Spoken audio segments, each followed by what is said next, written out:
my friends. Welcome back to Talk Fluent. I'm Sara.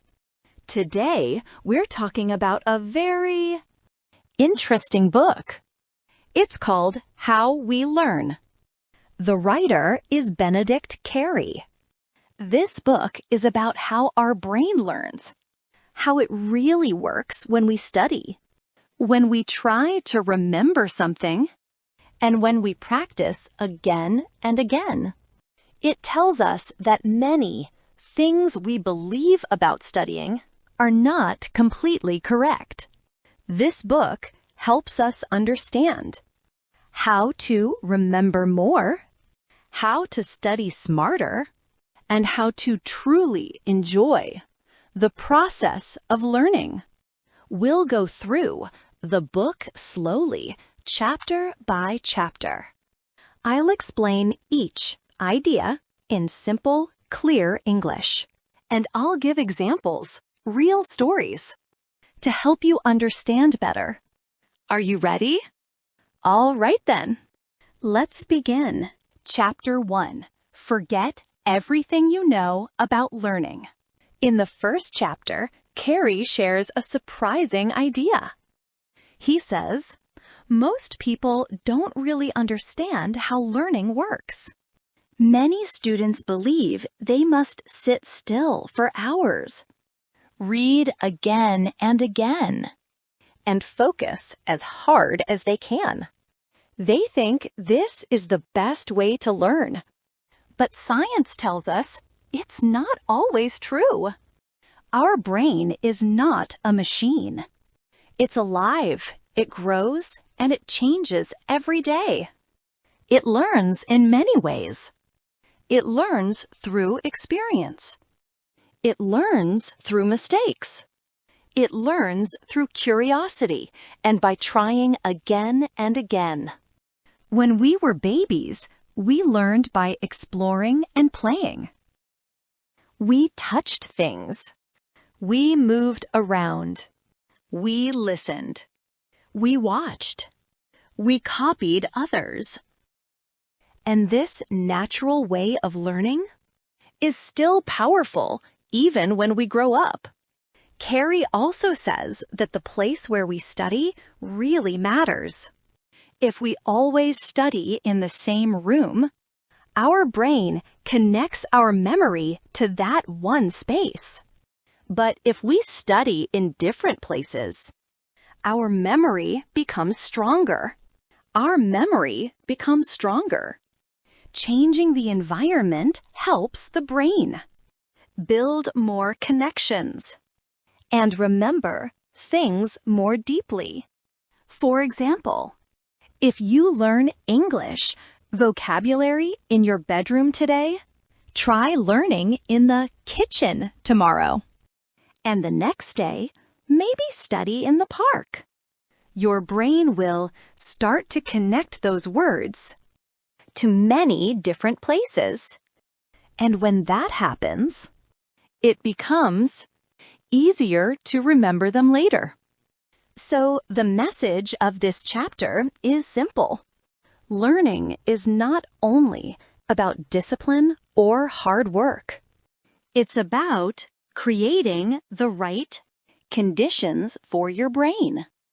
Use curiosity. Try new ways. Study in different places. And make your learning more active, more alive.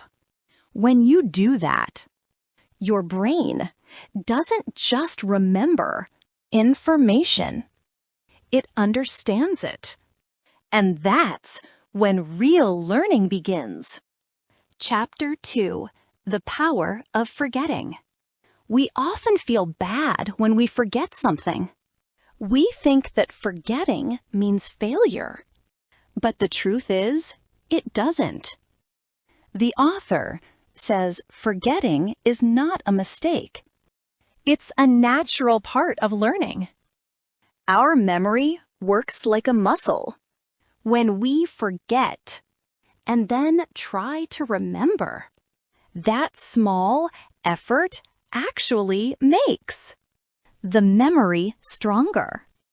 Each time we reach for a lost piece of information, our brain rebuilds the connection. And that rebuilding, that little struggle, is what helps us learn better and remember longer. So forgetting isn't the end of learning. It's one of the ways we truly learn. Chapter 2. The Power of Forgetting. Scientists call this the forgetting effect. It's the reason why spaced repetition works so well. Spaced repetition means reviewing information several times, but with small breaks in between. For example, if you learn 10 new English words today, review them tomorrow.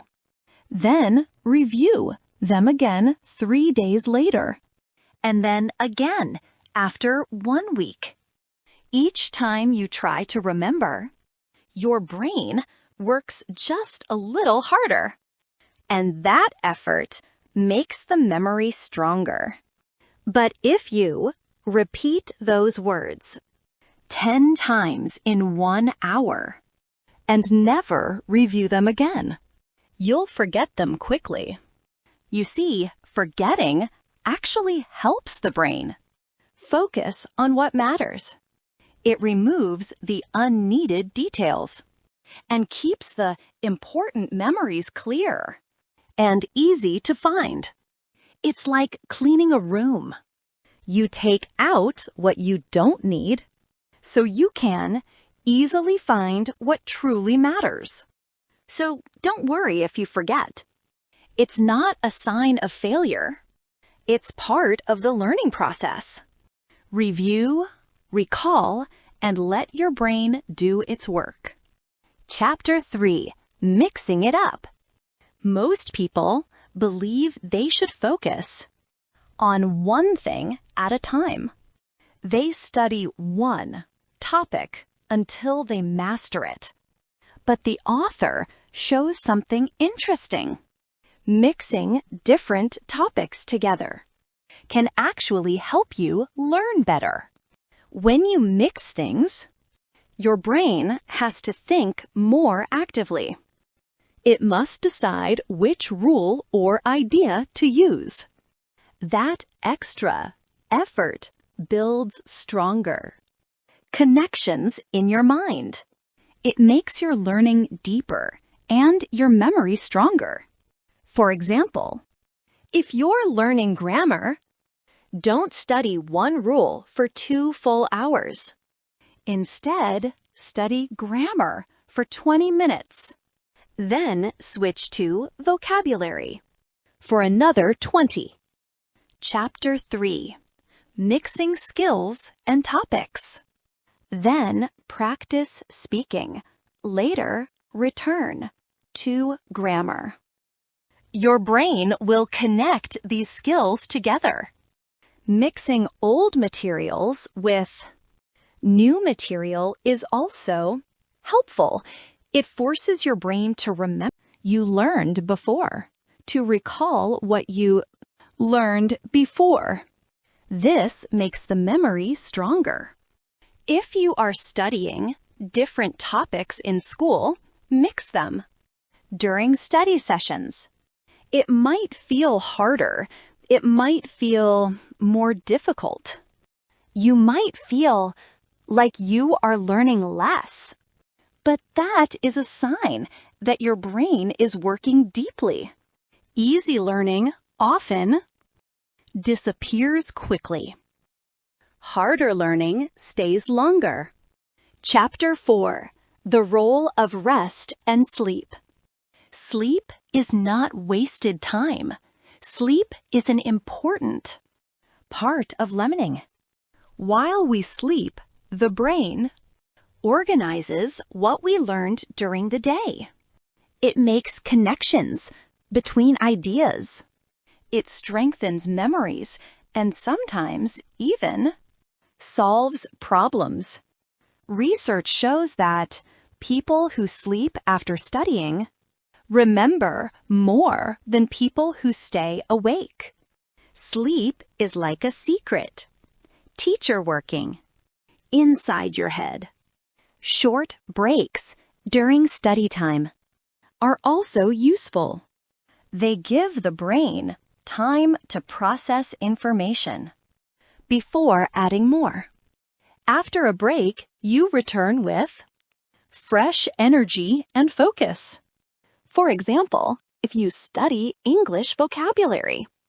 Before sleeping, your memory will be stronger in the morning.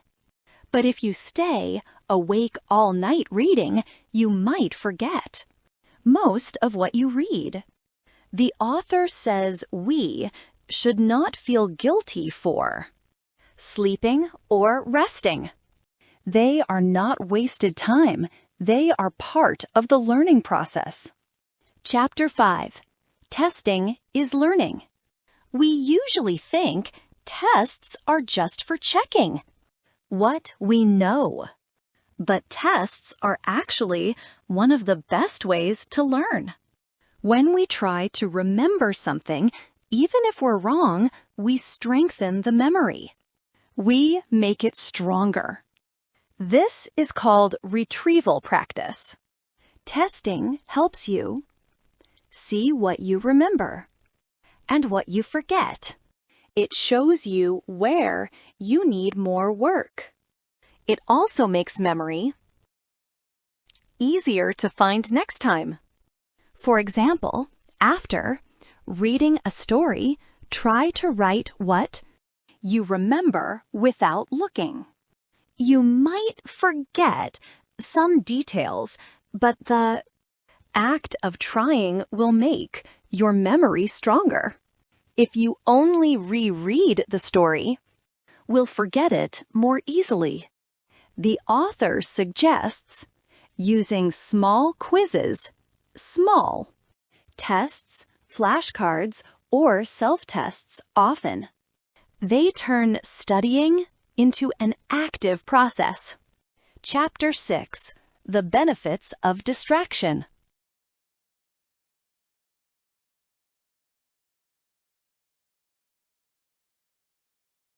That's how children learn their first language, not by studying grammar, but by listening and copying. Adults learn this way too. We learn how to drive, how to play music, how to read. People's emotions, all without deep thinking. And it's the same with language. If you listen to English podcasts while cooking or cleaning, you are still learning. Your brain is picking up rhythm, pronunciation, and tone, even when you're not paying full attention.